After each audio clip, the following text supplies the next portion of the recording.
It's quite the find.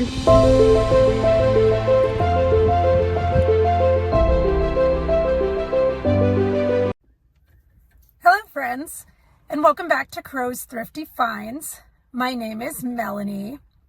So I'm coming to you from my car on my lunch break again. It's just been a kind of busy week, but I wanted to take some time and talk about this week's topic of the week. I've done quite a few videos now on different types of media and what's good to pick up, kind of what the bolos are. And that is what I'm going to be doing today. So today we're going to talk about some media that I really haven't discussed much. And you definitely see them, you know, if you're at Salvation Army or certain thrift stores. There's a fly on my face. But that's okay. We'll keep going. So yeah, you may see these at thrift stores when you're out and about sourcing, and those are 8-track tapes. So 8-tracks, a lot of them are not valuable, but many of them are. So it's important to know which ones to be on the lookout for, because like I said, not all of them are good. So you want to be able to differentiate and just have ones in your mind. I know some people kind of have a bolo folder like on their phone where they use to like track, you know, keep track of all the bolos and, you know, be able to pull it up, you know, and look. So that's just kind of a tip I'm giving to you all. If you don't do that, it's not a bad suggestion. So you could give that a try and include these 8-tracks that I'm going to be talking to you about today. But before I get into that, I want to talk about 8-track players in general. Now, those can be great pickups. So keep your eyes open for 8-track players. And just as an example of what you could be looking at as far as resale value goes. Now, this is a pretty desirable unit here. This is a Pioneer 8-track tape, and this one goes in the low $300 range. So that is a great pickup if you're able to get one of those, you know, at an estate sale, garage sale, who knows where you find it. But it's a nice payday if you can track one down. But from here, let's go into the 8-tracks themselves and talk about some really good ones to find. First up, we have Fleetwood Mac, Tango in the Night album. I do love Fleetwood Mac. This album sells for $116 if you can find the 8-track. So it's definitely worth being on the lookout for.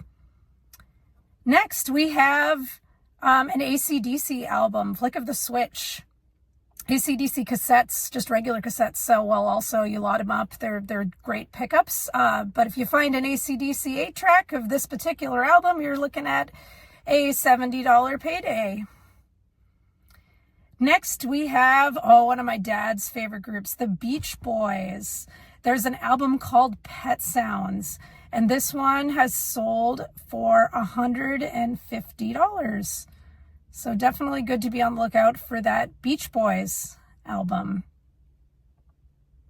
Next, we have the soundtrack from the movie Cocktail with Tom Cruise. Now, soundtracks, as I've mentioned before, often low production rate, and I imagine, you know, they're probably a little harder to come by, but should you find the Cocktail soundtrack, was a very popular movie, it can sell for around $184.50. So definitely be on the lookout for that. Look for Tom Cruise. Next, we have Pink Floyd. I believe this 8-track is called Wish You Were Here. That's what it looks like by the label.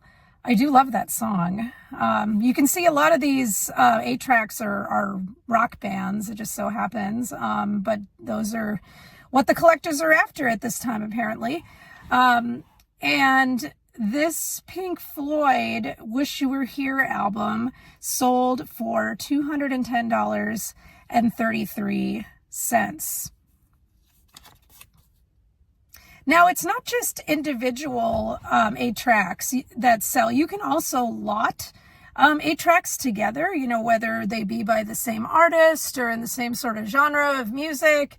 You can see this lot of 8-tracks sold for $208.99 for 8-track tapes. And, you know, they may have only paid, you know, who knows, a quarter, $1 for each. So, you know, going from $8 to $208.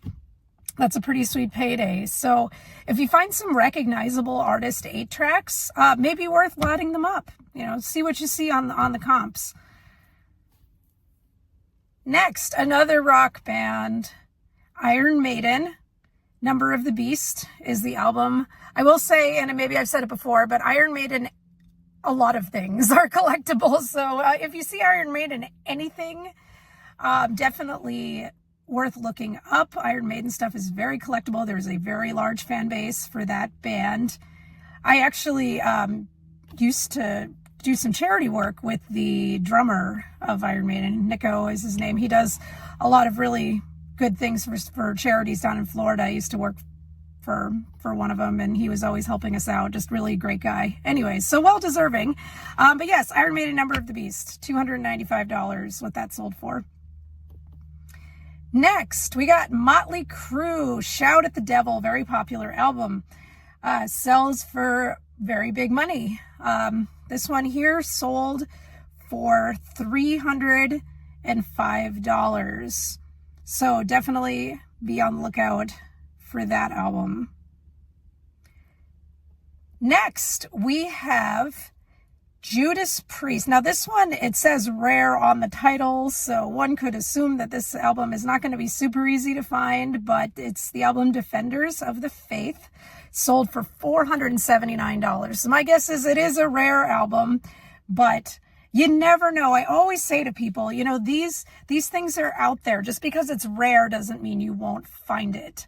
And I'm sure maybe you can relate to that being a reseller. There have been items that you found, maybe you didn't even realize it at the time that you bought it, that it's actually super rare. So rare items are out there. You just have to get lucky. Next, we have Queen. People love Queen. Queen made a big comeback. And this is an album called The Works. I assume it's kind of a greatest hits album, having a lot of their big songs on it. So that made this album apparently pretty popular and selling for very high amounts. As you can see, this sold for $550. So that is for sure something that you want to be on the lookout for. But in general, if you see 8-tracks from recognizable bigger bands, it's worth a look on eBay. But like I said, you're going to come across a ton of 8-tracks that aren't worth much of anything. And from what I'm seeing, again, the trends do seem to be pointing towards rock bands being, the ones that are getting the high dollar value. So that was for my research, but feel free to do your own research. I'm not an expert in this area. I'm not claiming to be. I just, I want to learn this information for myself. And then, it's always great to pass it on to others as well that could benefit, that watch my channel. So I hope you've enjoyed today's video, and hopefully now you've got some bolos to add to your list. Remember, it doesn't hurt to add that list into your phone. And again, my name is Melanie, and this channel's name is Crow's Thrifty Finds, and I'll see you next week.